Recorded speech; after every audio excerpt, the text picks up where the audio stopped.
ಸಮಸ್ತ ನಾಡಿನ ಜನತೆಗೆ ಪವಿತ್ರವಾದ ರಂಜಾನ್ ಹಬ್ಬದ ಶುಭಾಶಯಗಳು ಮತ್ತು ಹಿಂದೂ ಬಾಂಧವರಿಗೂ ಮತ್ತು ಮುಸ್ಲಿಂ ಬಾಂಧವರಿಗೂ ಈ ಒಂದು ಪವಿತ್ರವಾದಂಥ ರಂಜಾನ್ ಹಬ್ಬದ ಶುಭಾಶಯಗಳನ್ನು ಹಾರ್ದಿಕ ಶುಭಾಶಯಗಳನ್ನು ಸಲ್ಲಿಸುತ್ತೇನೆ.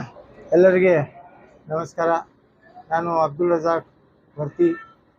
ತಮ್ಮೆಲ್ಲರಿಗೆ ಈ ಸಮಸ್ತ ಬಿಜಾಪುರ ಜನತೆಗೆ ರಂಜಾನ್ ಹಬ್ಬದ ಶುಭಾಶಯಗಳು. ಆ ರಂಜಾನ್ ಪವಿತ್ರ ಹಬ್ಬದ ನಾವೆಲ್ಲರೂ ಮುಸಲ್ಮಾನ್ ಬಾಂಧವರು ಪ್ರಾರ್ಥನೆ ಮಾಡಬೇಕು. ಯಾಕಂದರೆ ನಮ್ಮ ದೇಶದಲ್ಲಿ ಭಾವ್ಯಕತೆಯಿಂದ ಪ್ರತಿಯೊಂದು ಹಬ್ಬವನ್ನು ನಾವು ಆಚರಿಸ್ಕೋತಾ ಹೋಗಬೇಕು. ಮತ್ತೆಲ್ಲ ಪ್ರೀತಿ ವಾತ್ಸಲ್ಯದಿಂದ ಇರಬೇಕು. ಪವಿತ್ರ ರಂಜಾನದಲ್ಲಿ ಅಲ್ಲಾನು ಪ್ರತಿಯೊಬ್ಬರಿಗೆ ದುವಾ ಕಬೂಲ್ ಮಾಡ್ತಾನೆ. ನಾವೆಲ್ಲರೂ ಬಂದವರು ಎಲ್ಲರೂ ನಮ್ಮ ಬಿಜಾಪುರ ಸಮಸ್ತ ಅಭಿವೃದ್ಧಿ ಸಲುವಾಗಿ ಮತ್ತು ಎಲ್ಲರೂ ಹಿಂದೂ ಮುಸ್ಲಿಂ ಬಾಂಧವರ ಸಲುವಾಗಿ ನಾವು ದುವಾ ಕೇಳಿ ಎಲ್ಲರಿಗೆ ಚಲೋ ಇರಲಿ ಅಂತ ಬಯಸಬೇಕು. ಅದೇ ರೀತಿ ಹಿಂದೂ ಬಾಂಧವರಿಗೂ ಕೂಡ ಈ ಯುಗಾದಿ ಹಬ್ಬದ ಎಲ್ಲರಿಗೆ ಶುಭಾಶಯಗಳು. ಆ ದೇವರಲ್ಲಿ ನಾನು ಪ್ರಾರ್ಥನೆ ಮಾಡ್ತೀನಿ, ತಮ್ಮೆಲ್ಲರಿಗೂ ಆರೋಗ್ಯ, ಆಯುಷ್ಯ, ಅಂತಸ್ಥ ಮತ್ತು ಸಮೃದ್ಧಿ ಕೊಳ್ಳಿ ಅಂತ ತಮ್ಮೆಲ್ಲರಿ ಆ ದೇವರಲ್ಲಿ ಪ್ರಾರ್ಥನೆ ಮಾಡ್ಕೋತ ಮತ್ತೊಮ್ಮೆ ತಮ್ಮೆಲ್ಲರಿಗೂ ರಂಜಾನ್ ಮತ್ತು ಯುಗಾದಿದ ಎಲ್ಲರಿಗೂ ಶುಭಾಶಯಗಳು ಹೇಳಿ, ಎಲ್ಲ ಹಿಂದೂ ಮುಸಲ್ಮಾನ್ ಬಾಂಧವರು ಒಂದೇ ರೀತಿಯಿಂದ ಒಂದೇ ತಾಯಿ ಮಕ್ಕಳಂಗೆ ನಾವು ಎಲ್ಲ ಹಬ್ಬವನ್ನು ಆಚರಣೆ ಮಾಡ್ಬೇಕಂತ ತಮ್ಮಲ್ಲಿ ಮನವಿ ಮಾಡ್ಕೊಂಡು ನಾನು ಒಂದು ಜೈ ಹಿಂದ್, ಜೈ ಕರ್ನಾಟಕ. अस्सलाम वालेकुम रहमतुल्लाहि बरकातहू।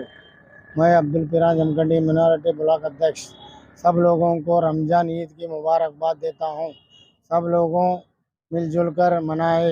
मेरी तरफ से सब को ईद मुबारकबाद देता हूँ। ಎಲ್ಲರಿಗೂ ನಮಸ್ಕಾರ. ಅಸ್ಸಲಾಮು ಅಲೈಕುಂ. ಸಮಸ್ತ ನಾಡಿನ ಜನತೆಗೆ ಹಾಗೂ ನಮ್ಮ ರಾಷ್ಟ್ರೀಯ ಜನತೆಗೆ ವಿಶೇಷವಾಗಿ ವಿಜಯಪುರ ಜಿಲ್ಲೆಯ ಹಾಗೂ ವಿಜಯಪುರ ನಗರದ ಮಹಾಜನತೆಗೆ ಈ ರಂಜಾನ್ ಹಬ್ಬದ ಹಾರ್ದಿಕವಾದ ಶುಭಾಶಯಗಳು. ಪ್ರತಿ ವರ್ಷದಂತೆ ಈ ವರ್ಷ ಕೂಡ ನಾವು ಈ ಹಬ್ಬವನ್ನು ಎಲ್ಲರೂ ಅಣ್ಣ ತಮ್ಮಂದಂಗೆ ಎಲ್ಲ ಸಮಾಜ ಬಾಂಧವರು ಕೂಡಿ ಭಾಳ ವಿಜೃಂಭಣೆಯಿಂದ ಈ ಹಬ್ಬವನ್ನು ಆಚರಿಸೋಣ. ಮುಂದೆ ಬರುವ ದಿವಸಗಳಲ್ಲಿ ಆ ದೇವರಲ್ಲಿ ಎಲ್ಲರೂ ಕೂಡ ಪ್ರಾರ್ಥಿಸೋಣ. ಈ ನಮ್ಮ ರಾಷ್ಟ್ರ ಇಡೀ ವಿಶ್ವದಲ್ಲಿ ನಂಬರ್ 1 ರಾಷ್ಟ್ರ ಆಗಿ ಹೊರಗೆ ಬರುವಂಥ ಆ ದೇವರಲ್ಲಿ ಬರಲಿ ಅಂಥೇಳಿ ದೇವರಲ್ಲಿ ಪ್ರಾರ್ಥಿಸೋಣ ಅಂಥೇಳಿ ಮತ್ತೊಮ್ಮೆ ನಮ್ಮೆಲ್ಲ ಹಿಂದೂ ಮುಸಲ್ಮಾನ್ ಬಾಂಧವರಿಗೂ ರಂಜಾನ್ ಹಬ್ಬದ ಹಾರ್ದಿಕವಾದ ಶುಭಾಶಯಗಳು.